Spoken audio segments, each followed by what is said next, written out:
السلام علیکم، ہمارا چینل سبسکرائب کریں اور بیل آئیکن پر کلک کریں۔ ان الحمد لله نحمده ونستعينه ونستغفره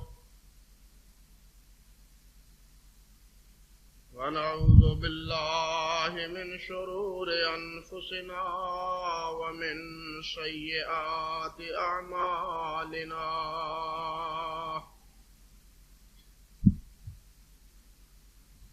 من يهده الله فلا مضل له ومن يضلل فلا هادي له، وأشهد أن لا إله إلا الله وحده لا شريك له، وأشهد أن محمدا عبده ورسوله، اللهم صل على محمد وعلى آل محمد كما صليت على إبراهيم وعلى آل إبراهيم إنك حميد مجيد،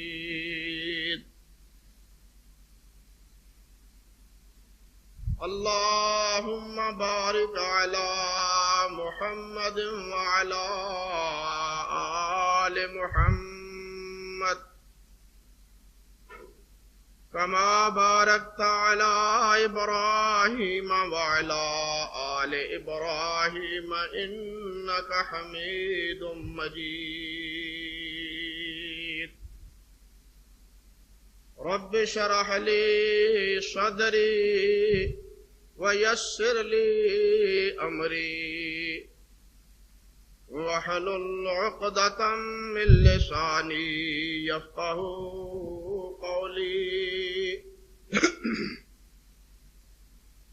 اللهم انفعنا بما علمتنا وعلمنا ما ينفعنا وزدنا علما،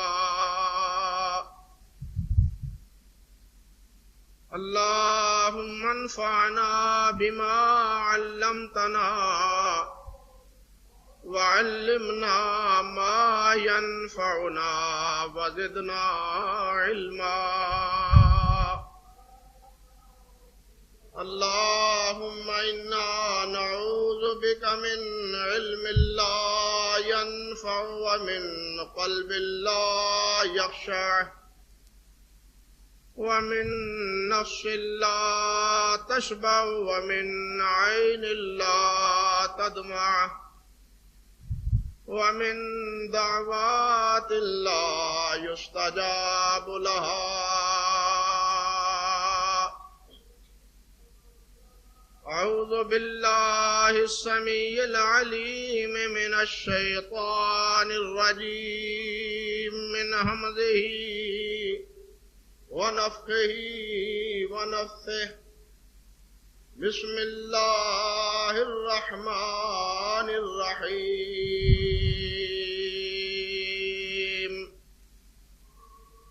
ما كان محمد أبا أحد من رجالكم ولكن رسول الله وخاتم النبيين،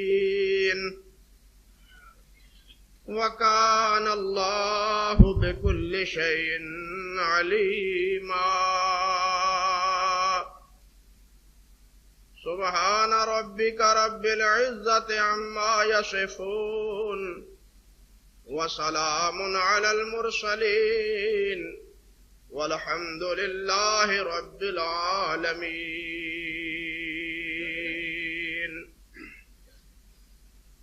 واجب الاحترام بزرگوں، عزیز بھائیوں اور میری قابل سعادت احترام ماں اور بہنوں، اس کارخانہ قدرت میں سب سے افضل اور سب سے برتر اللہ سبحانہ و تعالی نے اپنے حبیب حضرت محمد مصطفیٰ احمد مجتبی صلی اللہ علیہ وسلم کو بنایا ہے. جتنے بھی اللہ ذوالجلال والاکرام کی مخلوق ہے ان تمام میں سب سے برتر نبی کریم حضرت محمد الرسول اللہ صلی اللہ علیہ وسلم کی ذات گرامی، اور آپ ہی کے بارے میں کسی نے یہ بات کتنی برحق اور بالکل سچی کہی ہے کہ بعد از خدا بزرگ توئی قصہ مختصر، کہ اللہ ذوالجلال والاکرام کے بعد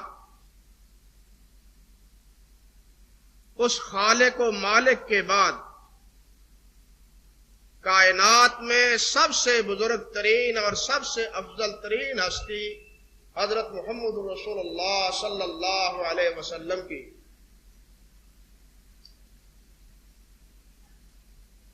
بلکہ نبی کریم صلی اللہ علیہ وسلم جس خاندان میں اور جس زمانے میں نبی بنائے گئے وہ زمانہ بھی اور وہ خاندان بھی باقی تمام زمانوں سے افضل، اور وہ خاندان تمام خاندانوں سے برتر ہے. صحیح بخاری میں حضرت ابو ہریرہ رضی اللہ تعالی عنہ سے روایت ہے کہ نبی کریم حضرت محمد رسول اللہ صلی اللہ علیہ وسلم نے ارشاد فرمایا، بعثت فی خیر قرون بنی آدم قرنا، کہ آدم علیہ السلام کی اولاد میں سب سے بہترین جو زمانہ ہے اللہ ذوالجلال والاکرام نے اس زمانے میں مجھے مبعوث فرمایا ہے، مجھے نبی بنایا ہے. اور صحیح مسلم میں حضرت واصلہ بن اسقا رضی اللہ تعالی عنہ سے روایت ہے، فرماتے ہیں قال سمعت رسول اللہ صلی اللہ علیہ وسلم، واصلہ فرماتے ہیں کہ میں نے نبی کریم صلی اللہ علیہ وسلم سے یہ بات سنی. آپ فرما رہے تھے کہ ان اللہ اصطفیٰ کنانۃ من ولد آدم من ولد اسماعیل، کہ اسماعیل کی اولاد میں، اسماعیل علیہ السلام کی اولاد میں اللہ ذوالجلال والاکرام نے کنانہ خاندان کو پسند کیا ہے.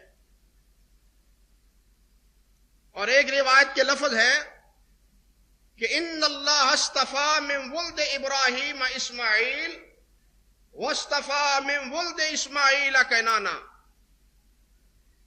کہ اللہ ذوالجلال والاکرام نے ابراہیم علیہ السلام کی اولاد میں سے اسماعیل کو چنا اور اسماعیل علیہ السلام کی اولاد میں سے کنانہ، بنو کنانہ کو چنا.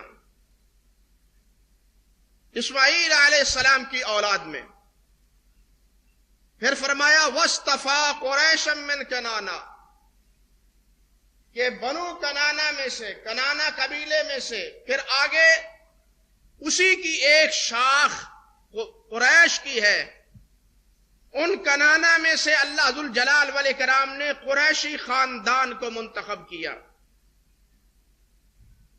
فرمایا واصطفیٰ من قریش بنی ہاشم، اور قریش میں سے اللہ ذوالجلال والاکرام نے بنو ہاشم کو منتخب کیا. فرمایا واصطفانی من بنی ہاشم، اور بنو ہاشم میں اللہ ذوالجلال نے مجھے منتخب فرمایا. کیا مقصد؟ کہ نبی کریم صلی اللہ علیہ وسلم کا خاندان وہ تمام خاندانوں سے بہتر ہے. نبی علیہ الصلوۃ والسلام کا جس خاندان سے تعلق ہے وہ خاندان تمام خاندانوں سے بہتر ہے. اسی طرح جس زمانے میں نبی علیہ الصلوۃ والسلام تشریف لائے وہ زمانہ بھی تمام زمانوں سے بہتر ہے. جس طرح کہ آپ سن چکے ہیں صحیح بخاری کی روایت کہ نبی علیہ الصلوۃ والسلام نے فرمایا بعثت من خیر قرون بنی آدم قرنا، کہ مجھے اولاد آدم کے بہترین زمانے میں اللہ ذوالجلال نے مبعوث فرمایا ہے. اور ترمذی کی روایت ہے، حضرت عباس رضی اللہ تعالی عنہ فرماتے ہیں، نبی علیہ السلام کے چچا فرماتے ہیں کہ قام فینا النبی صلی اللہ علیہ وسلم علی المنبر، کہ ایک روز نبی علیہ الصلوۃ والسلام ممبر پر تشریف لائے. ممبر پہ آپ نے خطبہ ارشاد فرمایا، اور جو بات اس خطبے میں آپ نے فرمائی ان باتوں میں ایک بات یہ بھی آپ نے فرمائی. آپ نے پوچھا فقال من انا، نبی علیہ السلام نے پوچھا من انا، بتلاؤ بھائی میں کون ہوں؟ قالوا محمد رسول اللہ صلی اللہ علیہ وسلم. صحابہ کرام جو بیٹھے ہوئے تھے انہوں نے عرض کیا کہ جناب آپ محمد اللہ کے رسول ہیں صلی اللہ علیہ وسلم. فقال النبی صلی اللہ علیہ وسلم انا محمد بن عبد اللہ بن عبد المطلب، فرمایا کہ میں محمد عبداللہ کا بیٹا اور عبداللہ عبد المطلب کے بیٹے. اپنی پہچان نبی علیہ السلام نے کروائی، اپنا تعارف کروایا کہ میرے ابا کا نام عبداللہ ہے اور میرے دادا کا نام عبد المطلب ہے. میں محمد ابن عبداللہ ابن عبد المطلب ہوں. ان اللہ خلق الخلق فجعلنی فی خیرہم، کہ اللہ ذوالجلال والاکرام نے مخلوق کو پیدا کیا، مخلوق کو پیدا کیا، مختلف مخلوق جن کو انسان ہیتا شمار میں نہیں لا سکتا. خود رب ذوالجلال والاکرام نے ارشاد فرمایا ہے وما يعلم جنود ربك الا هو، کہ اے میرے نبی محمد صلی اللہ علیہ وسلم وما يعلم جنود ربك الا هو، تیرے رب کے لشکروں کو تیرا رب ہی جانتا ہے. اللہ ہی کو معلوم ہے کہ میں نے کون کون سی مخلوق پیدا کی ہے اور ان کو کہاں کہاں بسایا ہے، کیسے کیسے انہیں رزق دے رہا ہوں. یہ ساری تفصیلات اللہ سبحانہ و تعالی کے ہاں ہے، اللہ کے علاوہ اور کوئی نہیں جانتا. فرمایا اللہ ذوالجلال والاکرام نے مخلوق کو پیدا کیا، فجعلنی فی خیرہم، اور مجھے اللہ سبحانہ و تعالی نے بہترین انسان بنایا. ان تمام مخلوقوں میں جتنی بھی مخلوق اللہ ذوالجلال والاکرام نے پیدا کر رکھی ہے ان تمام میں سب سے افضل اور سب سے برتر اور بہتر اللہ سبحانہ و تعالی نے مجھے بنایا. پھر فرماتے ہیں ثم جعلہم فرقتین، پھر اللہ سبحانہ و تعالی نے اس مخلوق کے انسانوں کے دو گروہ اور دو فرقے بنائے مجموعی اعتبار سے. ایک عربی ہے اور ایک عجمی ہے، جس طرح بعض دوسری روایات میں اس کی تفصیل موجود کہ مخلوق کے انسانوں میں دو طبقے ہیں، دو درجے ہیں. ایک درجہ عربیوں کا ہے، یعنی ایک سلسلہ عربیوں کا ہے اور ایک عجمیوں کا ہے. آپ نے فرمایا فجعلنی فی خیرہم فرقتن، اللہ ذوالجلال نے مجھے بہترین فرقے میں بنایا. عجمیوں سے عربی بہرحال بہتر ہے، عربیوں سے عجمی، عجمیوں سے عربی. نبی علیہ السلام فرماتے ہیں کہ وہ اللہ کے ہاں افضل اور برتر اور بہتر ہے. پھر فرمایا آپ نے ثم جعلہم قبائل، عربیوں میں پھر اللہ ذوالجلال والاکرام نے قبیلے بنائے. فجعلنی فی خیرہم قبیلۃ، مجھے اللہ ذوالجلال نے بہترین قبیلے میں بنایا. قبیلوں میں بھی، عربیوں میں بھی قبیلے ہیں، مگر عربیوں کے قبیلوں میں سے میرا قبیلہ سارے قبیلوں سے افضل ہے. فرمایا ثم جعلہم بیوتا، پھر ان قبائل میں گھر بنائے. فرمایا فجعلنی فی خیرہم بیتا فانا خیرہم نفسا وخیرہم بیتا. فرمایا ان گھروں میں سب سے بہترین گھرانہ میرا گھرانہ ہے. ان گھرانوں میں سب سے بہترین میرا گھرانہ ہے. اس لیے محمد صلی اللہ علیہ وسلم ایز اے ذات بھی تمام مخلوق میں سب سے افضل ہے، اور آپ کا گھرانہ بھی تمام گھرانوں سے افضل اور برتر اور بہتر ہے. حضرت عائشہ رضی اللہ تعالی عنہا فرماتی ہیں، حافظ ابن حجر رحمت اللہ علیہ نے امالی میں دلائل النبوہ امام بہقی رحمت اللہ علیہ کی اور امام طبرانی رحمت اللہ علیہ کی الاوسط، معجم الاوسط، اس کے حوالے سے روایت ذکر کی ہے، جس کو حافظ ابن حجر امالی میں کہتے ہیں کہ آثار الصحت لامحہ، کہ اس روایت کے صحت کے آثار بالکل ظاہر ہیں. کیا کہتے ہیں؟ ان عائشہ ان النبی صلی اللہ علیہ وسلم ان جبرائیل علیہ السلام. گویا حضرت عائشہ یہ روایت نبی علیہ السلام سے نقل کرتی ہے، بیان کرتی ہے، اور نبی علیہ السلام یہی بات جو حکایت کر رہے ہیں آئندہ، وہ حضرت جبرائیل امین علیہ السلام سے نقل کرتے ہیں. کیا کہا جبرائیل نے؟ جبرائیل نے کہا، نبی علیہ السلام سے یہ بات بتلائی، سے ذکر کی کہ قبل تو مشارق الارض و مغاربہا، قبل تو مشارق الارض و مغاربہا، کہ میں نے مشرق و مغرب کو چھانا ہے، میں نے مشرق و مغرب کو دیکھا ہے، زمین کا کوئی حصہ مجھ سے مخفی نہیں. فرماتے ہیں فَأَنَا قَبِلْتُ مَشَارِقَ الْأَرْضِ وَمَغَارِبَهَا فَلَمْ أَرَى رَجُلًا أَفْضَلَ مِن مُحَمَّدٍ صلی اللہ علیہ وسلم وَلَمْ أَرَى بَيْتًا أَفْضَلُ مِن بَيْتِ بنی ہاشم. فرماتے ہیں اللہ اکبر کہ میں نے پوری زمین میں جب سے اللہ ذوالجلال والاکرام نے مجھے بنایا ہے، یہ زمین مشرق و مغرب یہ میرے دائرہ کار میں ہے، گویا یوں سمجھیے، اور اس کے مابین کوئی بھی انسان مجھے محمد مصطفیٰ کے درجے اور مرتبے کا نظر نہیں آیا. وَلَا بَيْتًا أَفْضَلَ مِن بَيْتِ بنی ہاشم، اور کوئی گھرانہ ایسا نظر نہیں آیا جو بنو ہاشم کے گھرانے سے افضل اور بہتر ہو. یعنی یہ بات نبی علیہ السلام نے بھی فرمائی ہے مختلف انداز میں، صحابہ آپ سے روایت کرتے ہیں، اور یہی بات نبی علیہ السلام جبرائیل امین سے بھی بیان کرتے ہیں کہ سب سے افضل اللہ ذوالجلال والاکرام نے حضرت محمد الرسول اللہ صلی اللہ علیہ وسلم کو بنایا ہے، اور گھرانوں میں سے سب سے بہترین گھرانہ وہ بنو ہاشم کا ہے، جس کا تعلق نبی علیہ السلام سے ہے.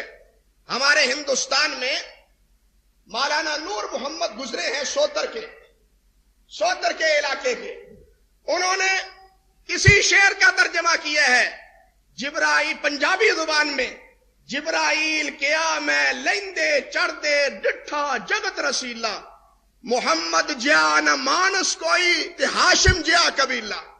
یعنی پنجابی میں انہوں نے اسی شعر کا، اسی حدیث کا، اسی روایت کا ترجمہ کیا، جبرائیل کیا میں لیندے چڑھدے ڈٹھا جگت رسیلا، محمد جیا نہ مانس کوئی انسان، محمد جیا نہ مانس کوئی تے ہاشم جیا قبیلہ. یعنی یوں سمجھنا چاہیے کہ نبی علیہ السلام سے اس کا اظہار حضرت جبرائیل علیہ السلام نے بھی کیا. اور یہ روایت تو آپ نے کئی بار سن رکھی ہے. حضرت ابو ہریرہ سے صحیح مسلم میں موجود ہے کہ نبی علیہ الصلوۃ والسلام نے ارشاد فرمایا انا سید ولد آدم یوم القیامہ، انا سید ولد آدم یوم القیامہ، کہ قیامت کے دن میں پوری آدم کی اولاد کا سردار ہوں گا. فرمایا وَأَوَّلُ مَنْ يَنْشَقُّ عَنْهُ الْقَبْرُ، سب سے پہلے قبر سے میں اٹھایا جاؤں گا. وَأَوَّلُ شَافِعٍ وَأَوَّلُ مُشَفَّعٍ، سب سے پہلے میں سفارش کروں گا اور سب سے پہلے میری سفارش قبول کی جائے گی. آپ نے ارشاد فرمایا وَأَنَا أَوَّلُ مَنْ يَقْرَعُ بَابَ الْجَنَّةِ، اور میں پہلا انسان ہوں جو جا کے جنت کا دروازہ کھٹکھٹائے گا. یعنی یہ اعزاز، یہ شرف اور یہ مقام ہے ہمارے پیارے پیغمبر حضرت محمد مصطفیٰ احمد مجتبیٰ صلی اللہ علیہ وسلم کا. اور ایک حدیث میں آتا ہے نبی علیہ الصلوۃ والسلام نے فرمایا بیدی لواء الحمد، کہ قیامت کے دن حمد کا جھنڈا میرے ہاتھ میں ہوگا. ومن آدم ومن سواہ تحت لوائی، آدم اور آدم کے علاوہ جتنی انسانیت ہوگی وہ سارے کے سارے، پوری انسانیت میرے جھنڈے کے نیچے ہوگی قیامت کے دن. یہ اعزاز اللہ ذوالجلال والاکرام نے اپنے حبیب حضرت محمد مصطفیٰ صلی اللہ علیہ وسلم کو بخشا. اسی طرح حضرت ابو ذر غفاری رضی اللہ تعالی عنہ، ان سے روایت ہے، فرماتے ہیں میں نے نبی علیہ الصلوۃ والسلام سے پوچھا جناب آپ فرمائیں کہ آپ کو کس طرح پتا چلا کہ میں نبی بنا دیا گیا ہوں، اللہ نے مجھے رسول بنایا ہے، اس بات کا آپ کو علم کس طرح ہوا؟ تو نبی علیہ السلام نے فرمایا ابو ذر، مجھے اس حقیقت کے بعد اور اس واقعے کے بعد اس بات کا احساس ہوا کہ فی الواقع اللہ ذوالجلال نے مجھے پوری مخلوق کا نبی بنایا ہے. فرماتے ہیں کہ انا اتانی ملکان وانا ببعض بطحاء مکہ، کہ دو فرشتے آئے، میں بطحاء مکہ کے ایک جانب تھا، بطحاء مکہ کے ایک جانب تھا، ایک طرف تھا. دو فرشتے آئے، فوقع احدهما الى الارض، ان میں سے ایک زمین پہ آیا میرے پاس، وکان الاخر بین السماء والارض، اور دوسرا فرشتہ زمین و آسمان کے مابین دیکھ رہا ہوں کہ وہ معلق ہے، زمین و آسمان کے مابین معلق ہے، اور ایک فرشتہ وہ میرے پاس زمین پہ ہے. تو وہ جو فرشتہ اس طرح معلق کھڑے ہیں، فقال احدهما لصاحبه اهو، وہ جو اوپر ہے وہ کہتے ہیں نچلے فرشتے سے کہ اہوا، کیا یہ وہی ہے یا یہ وہی ہے؟ اشارہ ہے کہ کیا یہ ہی محمد ہے صلی اللہ علیہ وسلم؟ تو فرشتہ کہتا ہے قال نعم، ہاں آپ ہی محمد ہیں صلی اللہ علیہ وسلم. قال فزنہ برجل، اس نے کہا کہ ان کا وزن کرو. محمد صلی اللہ علیہ وسلم کا ایک آدمی ترازو لیا اور ترازو میں ایک پلڑے میں مجھے رکھا اور دوسرے پلڑے میں دوسرے انسان، ایک اور انسان کو رکھا. فرماتے ہیں میرا پلڑا جھک گیا، میرا پلڑا جھک گیا. پھر اس نے کہا کہ نہیں، ان کے مقابلے میں 10 کو بٹھاؤ، ایک کے مقابلے میں 10 کو پلڑے میں رکھو. 10 کو پلڑے میں رکھا. فرماتے ہیں میرا پلڑا پھر بھی جھک گیا. پھر اس فرشتے نے کہا نہیں، ان کے مقابلے میں 100 کو رکھو، ان کے مقابلے میں کتنے رکھو؟ 100 کو رکھو، نہیں بلکہ 1000 کو رکھو. اللہ اکبر. تو فرماتے ہیں جب میرے پلڑے میں کے مقابلے میں 1000 کو رکھا گیا تو میرا پلڑا بوجھ سے اتنی جلدی نیچے آیا کہ مجھے ایسا محسوس ہوا کہ وہ 100 کے 100 پلڑے سے نیچے گر کے کہیں میرے اوپر ہی نہ آ کے گر جائے. جب دو ترازو کے دو پلڑوں میں، دو پاٹوں میں وزن ایک جانب زیادہ ہو، کنڈے کو جب حرکت دی جائے تو دوسرا ہلکا پہلو وہ بڑی تیزی سے اوپر جاتا ہے، اس میں دانے ہوں تو وہ دانے گرتے ہوئے نیچے نظر آتے ہیں۔ یہی مثال نبی کریم حضرت محمد مصطفیٰ صلی اللہ علیہ وسلم کے سامنے بیان کی گئی، یعنی یہ چیز، یہ حقیقت۔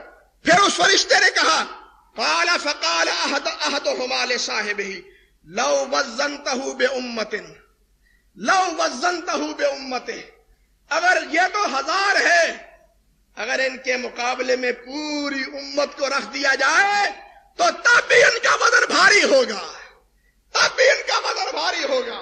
یعنی اس سے آپ سمجھ سکتے ہیں کہ نبی علیہ السلام کی زبان اقدس سے یہ بیان اور یہ حقیقت جس میں آپ نے یہ فرمایا بالآخر کہ ایک پلڑے میں مجھے اور دوسرے پلڑے میں 1000، بلکہ کہنے والے نے پھر کہا نہیں، ان کے مقابلے میں اگر پوری امت بھی رکھ دی جائے تو محمد مصطفیٰ صلی اللہ علیہ وسلم کا پہلو وہ بوجھل اور بھاری ہوگا، اس لیے کہ آپ کا مقابلہ آپ کے درجے اور مرتبے کے اعتبار سے کسی اور ایک نہیں، پوری امت بھی مل جائے تو تب بھی مقابلہ نہیں کر سکتی۔ اس واقعے سے مجھے یقین حاصل ہوا کہ مجھے اللہ نے نبی بنا دیا ہے۔ بہرحال عرض کرنے کا مقصد یہ تھا کہ ان واقعات سے اور نبی علیہ السلام کے ان ارشادات سے آپ کی ذات گرامی، آپ کے درجے اور آپ کے مرتبے کا احساس ہر مسلمان کو ہوتا ہے، اور ہر مسلمان اس بات کا یقین کرتا ہے، جس طرح کے اوائل میں نے کہا، ہر مسلمان اس بات کا یقین اور ایمان رکھتا ہے کہ بعد از خدا بزرگ توئی قصہ مختصر کہ اللہ ذوالجلال کے بعد، اللہ وحدہ لا شریک کے بعد بزرگی میں درجہ اور مرتبہ حضرت محمد مصطفیٰ احمد مجتبی صلی اللہ علیہ وسلم کا ہے۔ یہ باتیں میں نے اس لیے عرض کی کہ گزشتہ اور اس سے پیوستہ خطبے میں اور مسلسل بلکہ یہ بات آپ سے عرض کر رہا ہوں کہ ایک غلام احمد قادیانی بدنصیب ایسا ہے کہ جو نبی علیہ السلام کی ذات گرامی کے مقابلے میں اپنے آپ کو نبی مانتا ہے، اپنے آپ کو نبی کہتا ہے، اور اس کے ماننے والے اس کو نبی تسلیم کرتے ہیں۔ قرآن مجید کی حیثیت غلام احمد کے نزدیک کیا ہے، نبی علیہ السلام کے فرامین کی حیثیت غلام احمد کے ہاں کیا ہے، یہ پچھلے خطبوں میں آپ کے سامنے عرض کر چکا۔ آج جو بات بتلانی چاہتا تھا اور بتلانی چاہ رہا ہوں وہ یہ کہ آپ کی احادیث، آپ کی سنت ہی نہیں، آپ کی ذات گرامی کے حوالے سے بھی اس نے ایسی بات کہی ہے، ایسی باتیں ایک نہیں باتیں کہی ہیں کہ جس سے نبی علیہ السلام کی توہین نکلتی ہے، آپ کے فرامین کی توہین اور آپ کے ارشادات کی اہانت۔ وہ تو آپ پچھلے 2 خطبوں میں سن ہی رہے تھے، جس میں اس نے کہا کہ نبی علیہ السلام کی احادیث کو میرے اقوال میں پرکھنا چاہیے، جو میں کہتا ہوں اس کی روشنی میں حدیث کا مفہوم متعین کرنا چاہیے۔ لوگ حدیث کی بنیاد پہ مجھے پرکھتے ہیں، حالانکہ نہیں، میرے اقوال کی بنیاد پہ حدیث کے صحت و سقم کو پرکھا جائے گا۔ جہاں تک اس سے آگے نبی علیہ السلام کی ذات گرامی کا تعلق ہے تو اس بدنصیب نے نبی علیہ السلام کے ہم نوائی ہی نہیں بلکہ آپ سے برتری کا دعویٰ بھی کیا، معاذ اللہ ثم استغفر اللہ۔ اور مجھے رہ کے وہ بات یاد آتی ہے آدم علیہ السلام کی اور شیطان کی۔ اس کے مقابلے میں آدم علیہ السلام نے پوچھا تھا، آدم علیہ السلام کے مقابلے میں اللہ ذوالجلال نے پوچھا تھا شیطان سے کہ تو نے اس کو سجدہ کیوں نہیں کیا؟ تو وہ کہنے لگا کہ انا خیر منہ، میں آدم سے بہتر ہوں۔ یہ جملہ اس کو شیطان مردود بنا گیا، یہ جملہ اس کو شیطان مردود بنا گیا۔ لیکن جو انسان وہ آدم علیہ السلام میں پوری مخلوق سے برتر اور افضل ہے، اور جو بدنصیب آپ کے مقابلے میں اپنے آپ کو بہتر اور افضل سمجھتا ہے، بتلائیے اس سے بڑا بھی کوئی شیطان ہوگا؟ کوئی آدم کی عظمت کا انکار کرنے والا تو شیطان ہے، لیکن نبی علیہ السلام کی عظمت کا آپ کے مقابلے میں اپنی عظمت اور بڑائی اس کا اظہار کرنے والا وہ کیوں شیطان مردود سے بھی بڑا شیطان کیوں نہیں ہے؟ بھائیو دیکھو، اور یہ کوئی ایک مرتبہ اس نے بد نصیب نے بات نہیں کہی، بلکہ کئی دفعہ. ایک جگہ تو وہ کہتا ہے منم مسیح زباں، منم مسیح زماں و من کلیم خدا، منم محمد و احمد کے مجتبی باشم، کہ میں ہی مسیح زماں ہوں، میں ہی موسیٰ کلیم اللہ ہوں، اور میں ہی محمد و احمد صلی اللہ علیہ وسلم جن کو اللہ نے چنا ہے، میں ہی وہی محمد و احمد ہوں. معاذ اللہ ثم استغفر اللہ. کہتا ہے انبیاء گرچہ بودن بسے، من بعرفان کمتر از کسے، آدم نیز احمد مختار، در برم جامع ہمی ابرار، آچ داند ہر نبی را جام، داد آ جام را مراب تمام. اعوذ باللہ من الشیطان الرجیم. کہتا ہے کہ انبیاء کرام ہوئے، بہت ہوئے انبیاء کرام، انبیاء گرچہ بودن بسے، بہت نبی ہوئے، من بعرفان کمتر از کسے. یہ بات تو آپ بھی سمجھتے ہیں. من بعرفان از، من بعرفان نہ کمتر از کسے. معرفت میں ان انبیاء میں سے کسی سے بھی پیچھے نہیں. معاذ اللہ ثم استغفر اللہ. پھر وہ کہتا ہے، آپ اندازہ کریں اس کے تقابل بازی کا. کہتا ہے کہ نبی علیہ السلام کی نبوت کے ثبوت میں اللہ نے چاند کو گرہن کر دیا، لیکن میری نبوت میں اللہ نے چاند کو بھی اور سورج کو بھی گرہن کر دیا. وہ کہتا ہے کہ نبی علیہ السلام کو اللہ نے 3000 معجزات دیے، تو مجھے اللہ ذوالجلال نے 3 لاکھ معجزات دیے. اندازہ کیجئے اپنی برتری کا اظہار نبی علیہ السلام سے. یعنی ایک طرف کہ جناب آپ کو ایک معجزہ نہیں 3000، مجھے 3000 کے مقابلے میں 3 لاکھ. بلکہ قرآن نے کہا تھا انا فتحنا لکا فتحا مبینا، ہم نے آپ کو فتح مبین عطا کی ہے. لیکن یہ بدنصیب کہتا ہے میرے وقت کی فتح حضرت کے وقت کی فتح سے اعظم و اکبر و اظہر ہے. اعوذ باللہ من الشیطان الرجیم. اللہ نے کہا تھا انا فتحنا لک فتحا مبینا، ہم نے آپ کو کھلی کھلی فتح نصیب کی. مکہ فتح ہو گیا، خیبر فتح ہو گیا، سرزمین حجاز وہ کفار سے پاک ہو گئی. انا فتحنا لک فتحا مبینا. لیکن یہ بدنصیب کہتا ہے کہ اللہ ذوالجلال نے مجھے آپ سے بھی زیادہ فتح، زیادہ برتر، زیادہ اعظم اور زیادہ اظہر شکل میں عطا فرمائی ہے. یعنی اپنی برتری فتح کے حوالے سے بھی اس نے کی. اس کے علاوہ آپ دیکھیے کہ اس نے اس کا ایک مدح و سرائی کرنے والا، اس کی تعریف و سراہ کرنے والا، اسی کا ایک جناب مرید قاضی ظہور احمد اکمل. قاضی ظہور احمد اکمل یہ 1902 کا واقعہ ہے، اور غلام احمد کی صدارت میں، مرزا کی صدارت میں اس نے فریم کر کے مرزا کی مدح میں ایک نظم پیش کی. لمبی نظم ہے، اس نظم کے 2 شعر ہیں.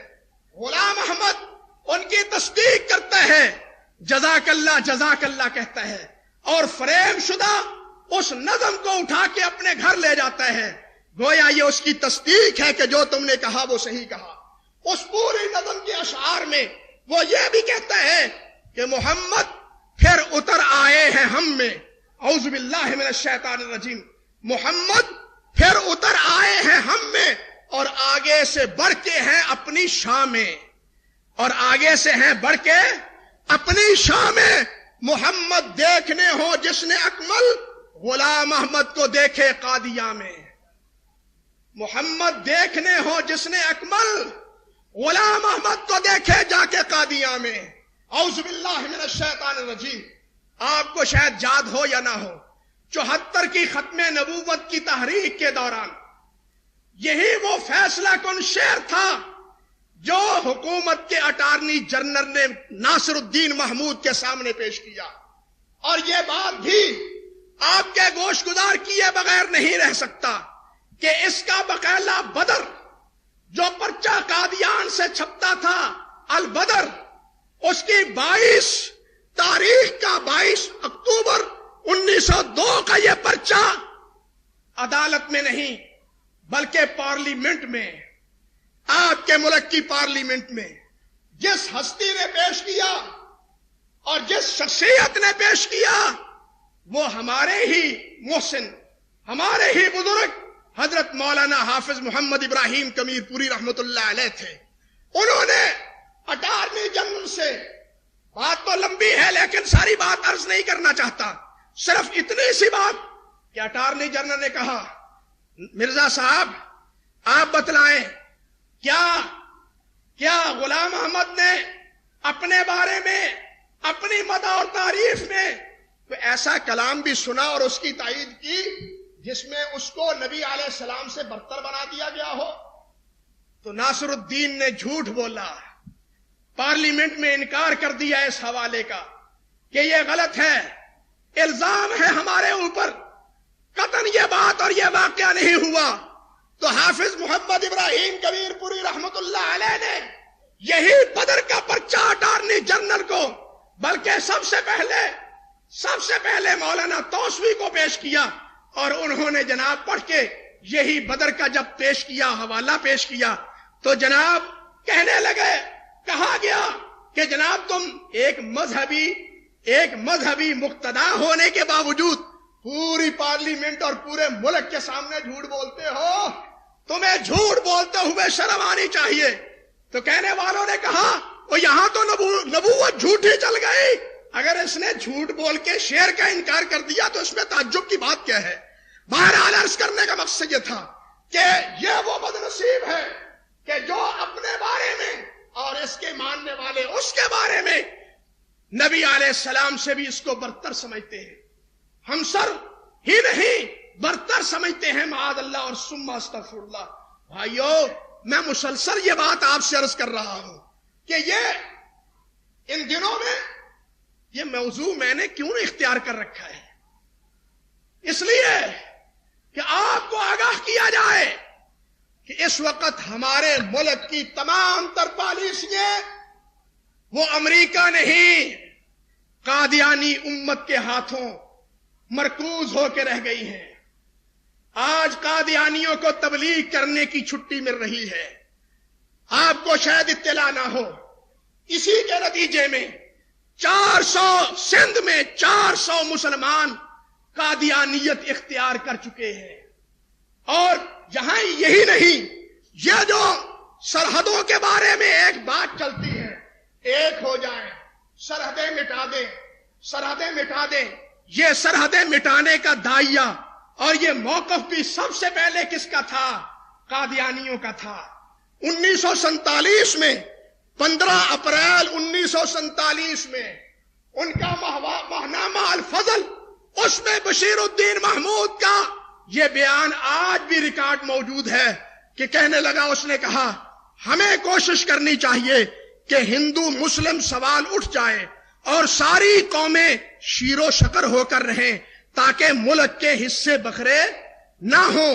ممکن ہے کہ عارضی طور پر کچھ افتراق پیدا ہو اور دونوں قومیں جدا رہیں، مگر یہ حالت عارضی ہوگی اور ہمیں کوشش کرنی چاہیے، دیکھو، اور ہمیں کوشش کرنی چاہیے کہ جلد یہ تفریق دور ہو جائے۔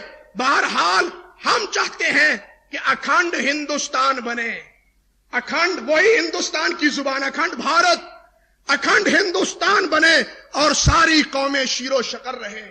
یہ مشن تھا غلام احمد قادیانی کے چہیتے پہلے جیٹھے بیٹھے محمود کا، مرزا بشیر الدین محمود کا، کہ اکھنڈ بھارت بنے۔ آج ہماری حکومت بھی اسی خاکے پہ، اسی نقشے پہ چل رہی ہے کہ یہ پاکستانی سرحدیں، اس کی سرحدوں کو مٹا دیا جائے، معاذ اللہ، اور یہ جو ہے نا بارڈر، اس کی حدود ختم کر دی جائے، ہندوستان کے ساتھ ناطہ اور تجارت کھلے عام ہو جائے۔ یہ وہی قادیانی منصوبہ ہے جو آج یہ حکومت دانستہ یا نادانستہ طور پہ پوری کر رہی ہے کیوں؟ اس لیے کہ ان ہمارے ملک کے بزرگ جمیروں کی نقاب اور دور کن کے ہاتھوں میں ہے؟ قادیانیوں کے ہاتھوں میں ہے۔ امریکہ جاتے ہیں تو ان کے مہمان بنتے ہیں، یورپ میں جاتے ہیں تو ان کے ہاں مہمان ٹھہرتے ہیں، کسی اور شہر میں جاتے ہیں تو قادیانیوں کو ترجیح دیتے ہیں، جس کے ثبوت اخبارات میں موجود ہے۔ اسی لیے خبردار کرنے کے لیے مسلسل عرض کر رہا ہوں کہ اس کو صرف ایک مردہ مسئلہ مت سمجھیں، بلکہ موجودہ دور میں ایک بیدار مسئلہ ہے ہمارے ملک کا، اور ہمارے ملک کی سرحدیں اسی سازش کے نتیجے میں پائمال کرنے کی سازش ہو رہی ہے۔ اللہ سبحانہ و تعالی ہمارے ملک کو محفوظ رکھے اور ان سازشوں سے ملک کو اور مسلمانوں کو محفوظ رکھے۔ وآخر دعوانا ان الحمدللہ رب العالمین۔